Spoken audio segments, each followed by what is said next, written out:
Welcome back to Season 2 of Sailing Sitka. We are Jay and Kenna, two young Canadians who stepped outside the box of comfort and decided to act on their ambitions of sailing around the world. We first set sail from Victoria, BC, Canada, and have been adventuring around Mexico ever since. In this season, we'll be sailing on, further south and closer towards our dreams of exploring everywhere the sea touches. So sit back, subscribe, and enjoy the ride. In last week's episode, we sailed from Punta Chavado to the inside of Bahia Concepcion, specifically to a lovely anchorage called Playa Coyote, located right beside Playa El Burro. In this episode, we will explore all this serene bay has to offer. Thank you for tuning in, and please remember to subscribe if you enjoy what we create.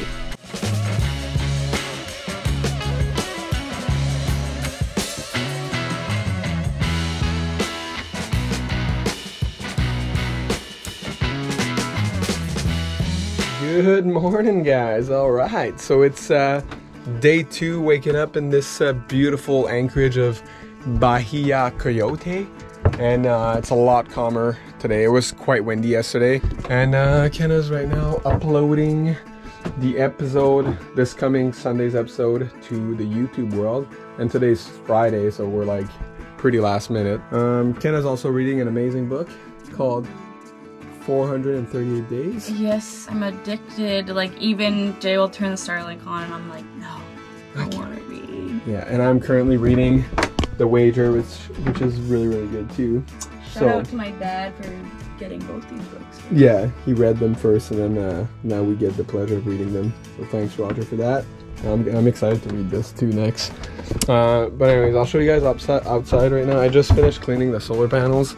This is the lowest our batteries have been at, but it was super windy yesterday, so we were like kind of chasing in the anchorage, and they were not really getting a lot of sun. And the day before it was cloudy and rainy, so which has never happened. So I just finished giving them a clean, so that should help.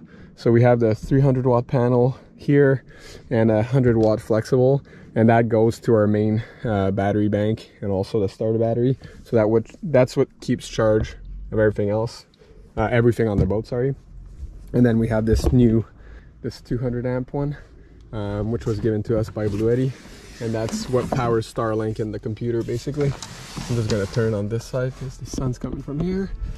So basically, total now on the boat, we have 600 watts of solar. It's plenty for everything we need when it's sunny. It's just once you start dipping below full every day, then it's harder to keep up afterwards. So we're gonna try to give our batteries a break today. Obviously, apart from the fridge and freezer, we're not gonna charge anything off the main batteries, which normally we do. We have this little inverter here, which will charge like our speakers, and we'll charge our GoPros on this normally. But right now, this is the charge controller here, the MPPT for the 300 watt panel, and this is the one for the 100 watt panel on the Dodger. And right now we're at 12.72, which isn't all that bad actually. It's only 9 amps, so we're kicking it up pretty good, and we're only drawing 3.3 amps, which is the fridge compressor. And that's pretty much it. I think we're gonna have early lunch, and then we're probably gonna go snorkel. So I'm looking forward to go check this spot out. There's like a few islands here. I'll show you them real quick. Actually, here I can show you them through the porthole in the head. So that little island there, that island, and then the island just past it that you probably can't see under the spinnaker pole, but those all have like really good snorkeling and diving and spearfishing. So we're gonna go do that this afternoon.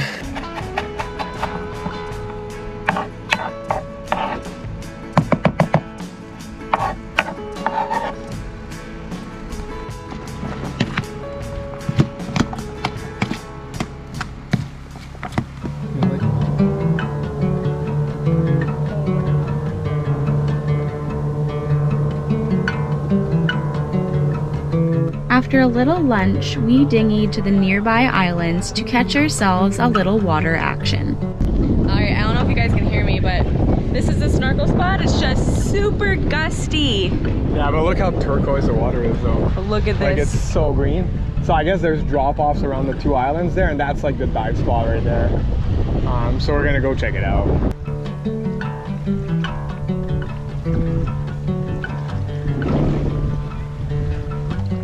It was extremely windy, but that didn't stop us from wanting to dip our toes in this beautiful turquoise and warm water.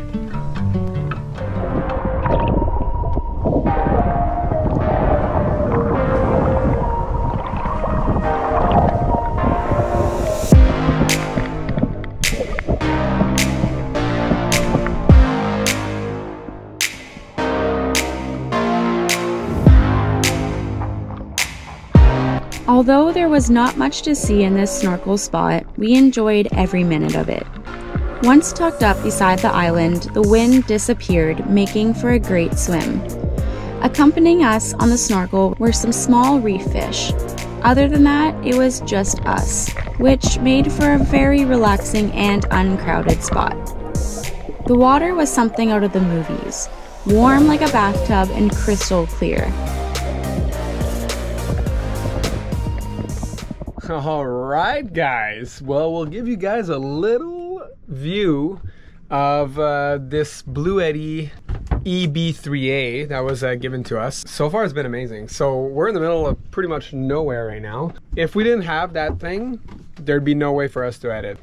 With that little power bank station, which is basically a lithium battery that has inverter capability. Here, sorry for the wind noise. It's pretty windy today, but they also sponsored us this 200 watt panel, and what's really cool about it is like everything's already pre-wired in it. So you see the wires come out of the back and you can see them going in, and then we have the Starlink here. So anyways, the 200 watt panel, really robust, nice material, and it's easy to move. So like if the sun switches, because on a boat, that's one of the issues, is that you move around at the anchorage depending on the wind direction and current and so forth. So sometimes you do have to move the panel, but that takes 2 seconds. Kenna's also using like a MacBook Pro, which on a program that takes quite a bit of batteries. So you see the solar panel wiring here coming from the V-berth, comes in and plugs right into the Blue Eddy here. So we got the MacBook here. We just unplugged the Starlink like just a second ago because we were taking a bit more power than we were producing. But if you press here, you see that right now we're bringing in 95 watts and we're taking 88 watts. So at this amount, like it's currently charging, and she could be editing for 30 hours right now, which is insane. And then with the Starlink on, we were using between 140 and 150 when she's editing. So it was fine earlier when the sun was higher, but now we were starting to go lower. So, and we didn't need the internet right now, so we just unplugged Starlink. And then once Kenna's done editing, then we'll just do the opposite. We'll unplug the computer and then we'll have Starlink on and we'll upload the episode to the interwebs. So this thing has been, like, when I say game changer, I mean absolute game changer for me. Before, I would have to carry this laptop and all of my gear to shore, in the dinghy to shore, walk to God knows where, to what coffee shop, sit in a coffee shop and edit and upload an episode on shitty Wi-Fi from a cafe. And honest to God, like, being able to be in my own home doing voiceovers and being able to edit to my fullest capability, it's absolutely amazing. Like, this thing has changed the YouTube and editing life for me, absolutely. I'm just gonna give you guys a run through here of the front panel. So obviously you got your display, which tells you everything you need to know. So your input, so what you're bringing in, the amount of hours at this input rate, and your usage that you would be able to use this thing. So right now, like, it went from 30 to 18.4. And that's how much you're taking right now. So we're taking 96. Obviously, if you're using the DC side of things, like charging phones or the USB-C or this cigarette lighter type plug, you're going to use quite a bit less power because it doesn't need to invert it, but this needs to invert this power. So this takes a little bit more, obviously. And then, like I said, charging methods, there's either solar panel, or you can plug it in here, which comes with its proprietary plug here, and then it just connects to a normal AC outlet. It also comes with a flashlight with various settings and the emergency light. It has fans on it, And it has this cool feature for dinosaurs like us. You can actually charge your phone without plugging it in, just putting it on top, which was pretty cool to discover because we are dinosaurs. But that worked really well. But yeah, so far, like, we've been using it for 3 weeks right now. Yeah, about 3 weeks. And 2 of those weeks were at the boatyard using just like plugging it into the actual like outlets on the boat because we had shore power. And then with solar, it's great. So like I wake up quite early and then I go set the panel out, and then usually like we don't bring it down to like below 50% at night, and in the morning usually from 7 to 9 it's charging. We don't really use it, and then starting at 9 a.m. we can plug Starlink in and do what we need to do. Like a lot of times Kenna likes to like just sit and watch old replays of The Office and have her coffee, and I'll nerd out on some sailing YouTube channels, which is honestly, like, as much as I hate to admit it, it's quite nice to like be able to just like use the internet once in a while in the morning. Like, I really enjoy having a coffee and watching a couple of YouTube channels like for like an hour. It like makes my day, and then after that, like, I feel way more motivated to do like a few boat projects and then go adventuring. So yeah, without this guy we would never have been able to ever get Starlink. No, and that's the other thing. The only reason we could justify getting Starlink is because this was sponsored to us and the solar panel. And without that we wouldn't be able to power it, because on Sitka our actually good inverter got messed up like 2 years ago. And those, like, for those of you who don't know, like a proper inverter for a boat, like a good one, they range between like $2,000 to $3,000. Like, they're really expensive, and then you got to wire it in and all that stuff. So what's cool about this, there's no wiring involved, right? It's just like plug and play. We put it wherever we want, we put the panel on, and it's a game changer. And because it's pure sine wave, we're able to run like fancier electronics like a laptop and Starlink. Thank you, Bluetti, very much for the sponsorship. Like, without this little guy, I don't know where we'd be in life. I don't know. I think we'd be at the same spot, but we wouldn't be editing this, so you wouldn't be seeing this. I'm just saying, my life is like freaking changed, like 180 for this. This is a big game changer, especially for Kenna, because honestly, she's the one editing. Yeah. So like that's more her department. Like today while she was editing, I was cleaning the bilge, so like I'm also doing stuff, but it's very different. But yeah, so it is a game changer, honestly, and it just makes it like way less stressful. Like, for example, like my subscription for Navionics expired like when I needed the most, but having had internet, like no internet, it would have sucked, because our charts are garbage on our chart plotter versus the Navionics one are way more accurate here. Yeah. So like it's just like such a relief to have that. Or like, you know, you need to like Google some obscure part that you can't find normally. Like I'd be like stressing about it until we get somewhere with internet. Like, for example, here there's literally no cell signal, none. Yeah. Not a bar. Like, so for like just keeping our family aware of like that safety, we're safe too. and that we're like back on land, or like safety as well. Yeah. It's really nice, honestly, to have that capability of being able to have Starlink, but also having the capability of like using it, which without that power bank from Bluetti we wouldn't be able to do. So thank you again, Bluetti, for like sponsoring us and giving us that gear, and we're super amazed with the product. Like, so far it's been super great. Like, and if it was shit, I would tell you guys. Like, I don't care. Like, it's not like I owe them anything. They messaged us and sent it to us. But so far, like, it's been really, really awesome. So we'll probably do a review like maybe like 6 months down the road to see like how long, like if it lasts and everything. But so far, like, it's super rugged. It works great. So, and we're giving it a A1+++ rating so far. 10 out of 10. 10 out of 10, baby.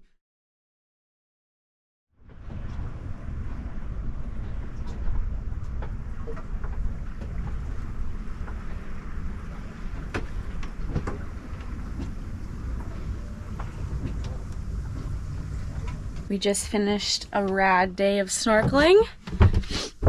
I am now cooking some good old spaghetti. Not as good as my dad's, but I try. And in the oven, a little treat for after dinner. Little double fudge brownie. Don't hurt nobody. And Jay's reading at the moment. I think he's showing you this book, but these guys, like, they had it rough. Like, they're currently shipwrecked off the coast of Patagonia, and like summer's about over, and like even summer down there is cold, and there ain't not much to eat there. So they're building like rafts from the wreck of their main ship, and they're trying to go hunt like seabirds. It's gnarly.